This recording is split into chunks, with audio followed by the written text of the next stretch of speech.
this, these, this, and these are all things that could break on your 987. So I'm going to give you a walkthrough on what they are, what to look out for, and in some cases, how much it will cost to fix. Let's get into it. So here we are, starting off at the front, and the first thing, oh, I can't even get that low. There we go. So starting off at the front, the first thing that I'm going to mention are these radiators inside here. With there being no mesh or grill, this can get filled with leaves, dirt, and in one case that I've had, small animals can go in there and damage these radiators, which then affects the air conditioning. So what I would recommend here is either, if this is more of a seasonal car for you, just keep an eye out to see if there's a build-up in there of, you know, leaves or dirt or anything. Check it every couple of weeks, or get some Zunsport grills, which go in front of here. They just bolt straight on, but they will stop all leaves and stuff going in there. So you can see mine are pretty worn. In there, that will result in, it is a bit of a big job because you do have to take the front bumper off to get to them, but they're not massively expensive. I'll put a cost in just here for how much it costs to get some new radiators on there. But let's move on to the next one. With these cars now coming up to 20 years old, a lot of these issues are just caused by age and then wearing out. And one of them are these front struts. With the weight of the bonnet, after a while they do lose their strength. So you will put the bonnet up like that. And I've had it once or twice when I've been in here and the lid comes straight down on my head, meaning I can't get anything in and out of the boots without using two hands. So these, very cheap, easy to install, got them off eBay, chucked them in a matter of 10 or 20 minutes. So nothing to be concerned about, but something to look out for. You will have to do that. Now this is something that will only apply to Boxster owners, and that is the roof mechanism. This, as you can see on mine, it has started to come out of its housing again. I had refreshed the some of the elastics previously, but whether that has broken or worn out, or maybe another part of the roof has worn out, I'm not sure. So that will need doing at some point, which is quite an involved job, I think, to refresh all of the elastics in there. But at the moment, this is a manual roof because the two ball joints that go on the end of the arm that power the hinge to move this back, they have both shattered, and that happened when on a cold morning I went to open the roof, pulled the switch, got to about here and stopped, and then I pulled the switch again and there was a huge bang and it just went floppy and flopped back.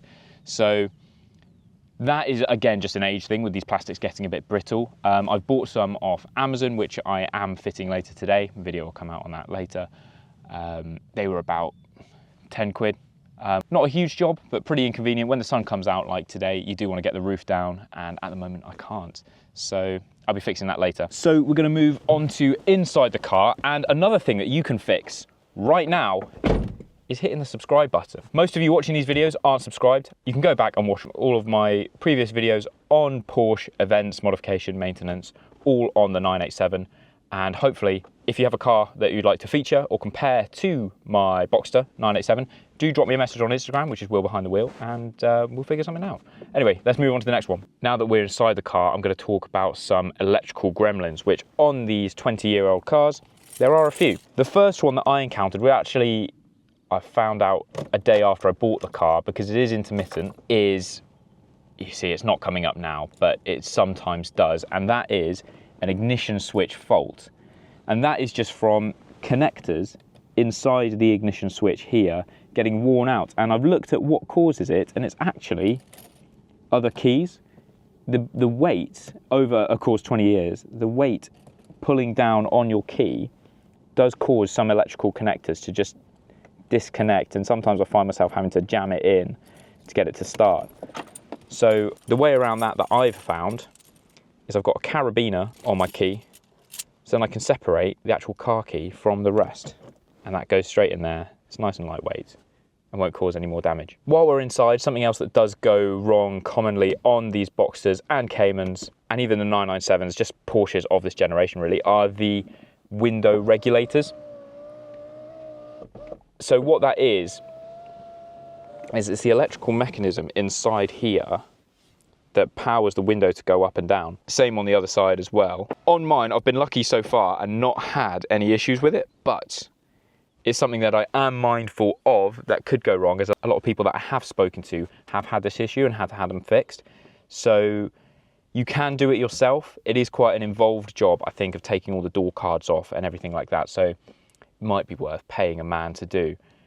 Here's the cost for the part, and then just factor in labor on top of that if you are going to take it to someone. But definitely, if you're looking to buy, if you're going to go and buy one of these, give the windows a good couple up and downs, make sure they work properly. And while we're inside, just the last digital gremlin that you'll get are the pixels on the Speedo. Here, on this one, and this one as well. You can see that the pixels are quite large, and after a while you can get dead pixels where you get this sort of like lightning kind of pattern, and that it will result in having to change a screen if you don't want to just live with it. So that hasn't happened on mine.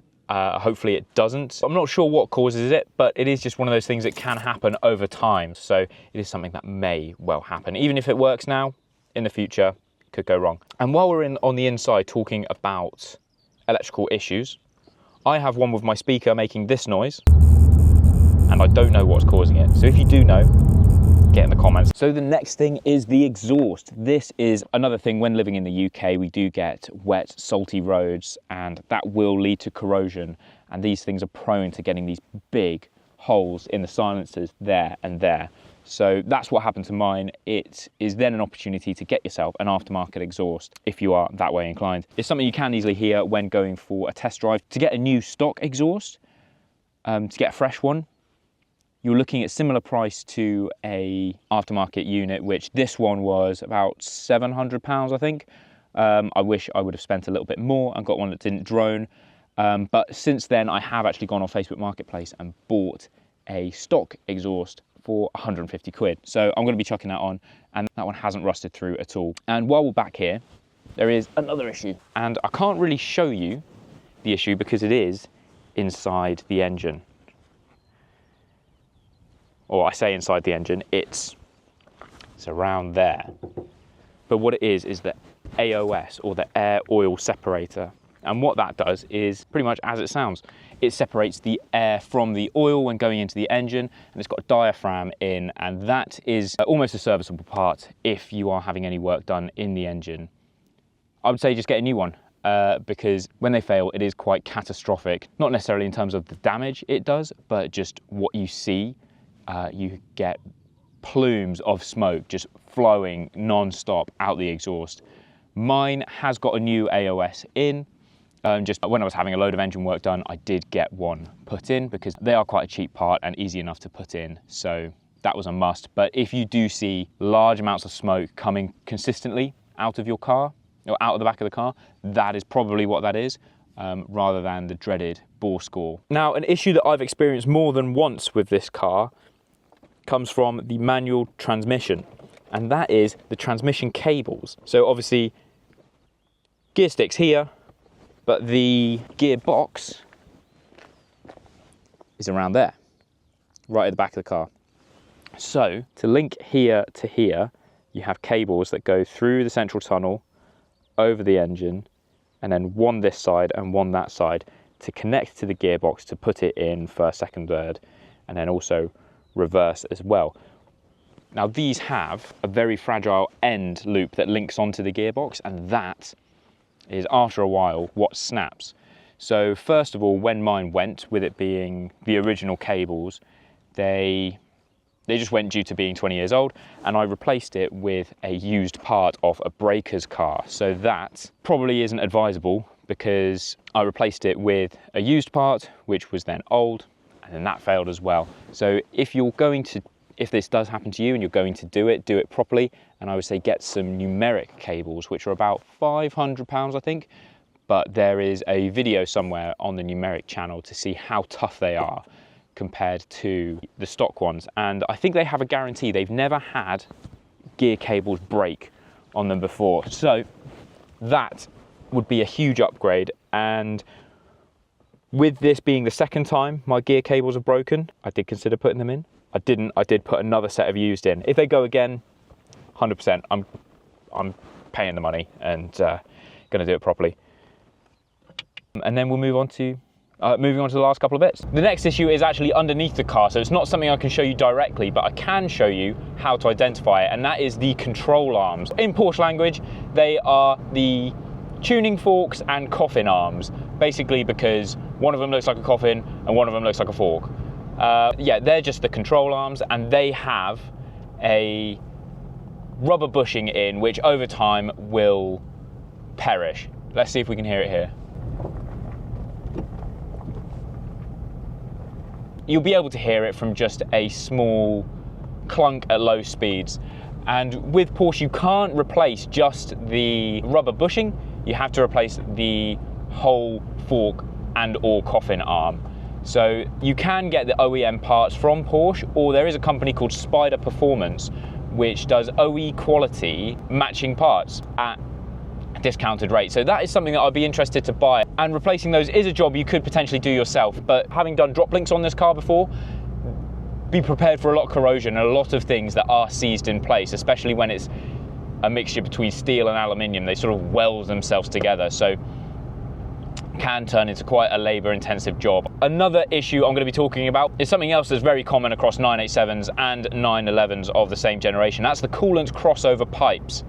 They corrode over time, sort of making this pink crystallized mess around the rubber. Where the rubber goes to metal, they make this sort of crystallized mess, and that is something that causes the coolant to leak, and then eventually you'll lose all your coolant and have to replace those. So to do that, I think is around £600 to £700. So not necessarily something I would do myself, because I think you do have to take the subframe out of the car as well. Not something I'm able to do in my garage. So onto an honourable mention. I didn't really want to talk about this too much, but it wouldn't be a 987 video without mentioning it. That is, of course, the infamous IMS bearing, which is something that people like to get worked up about. But having spoken to quite a number of owners and Porsche specialists, the IMS bearing isn't really anything to be worried about. It's something that I think affected 1 or 2% of cars. Of course, over time, you can get the 987 or 997 with an upgraded IMS bearing, and then in the Dot 2 they just did out with it, or they did away with it in general, so there isn't one. Not really something to be worried about, but if you find one that has had it done, that could help saleability in the future. Mine has had it done. If you would like to buy this car, let me know. Thanks for watching. Please do subscribe, like, comment, all of that good stuff, and I will see you next time.